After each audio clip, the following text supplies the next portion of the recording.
اعوذ بالله من الشیطان الرجیم بسم الله الرحمن الرحیم. رونو دوستانو مونږ او تاسو بلکې ټول انسانیت کامیابی الله تعالی پوره دین کې خیام.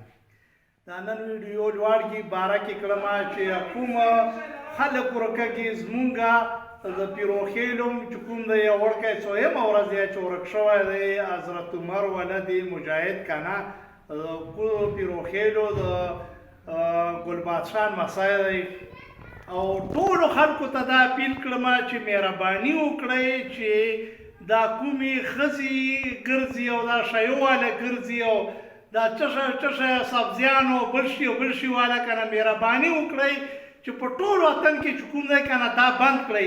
هیڅوک هم کور ته ماغه مه پرېږدئ، ښځې پرېږدئ دا ګنډو غوټو والا او مه دا شیونو والا پرېږدئ، ځکه چې دا ټول فساد او مصیبت په دغو کې جوړ دی.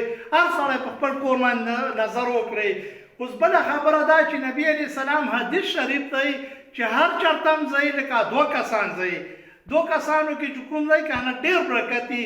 مونږ چې څومره ما ټول عمر تبلیغ وکړه، مونږ تبلیغ دا اصول دی چې جومات نه چې بار وځئ 1 کس به نه وځئ 2 کسان وځئ. په دې کې الله تعالی یو لوی حکمت ایښی دی چې 2 کسان یې که نه نو هر قسم وخت په انسان باندې راځي چې مونږ او تاسو الله تعالی احکامات زده کړو، په ژوند کې راولو. نبي علیه السلام ښایسته نوراني او سنت طریقې زده کړو، په ژوند کې راولو چې په هغه باندې عمل وکړو.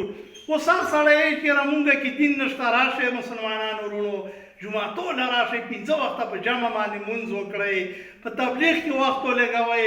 اوس لوړ تبلیغ مرکز کې چې کوم دی 9 بجو نه 11 بجو پورې حدیثو ته دور شي، نو چې راشئ نو الله تعالی کې ډېر خبرې به پکې زده کړئ، الله احکامات به پکې زده کړئ، نبي علیه السلام سنت طریقې به زده کړئ.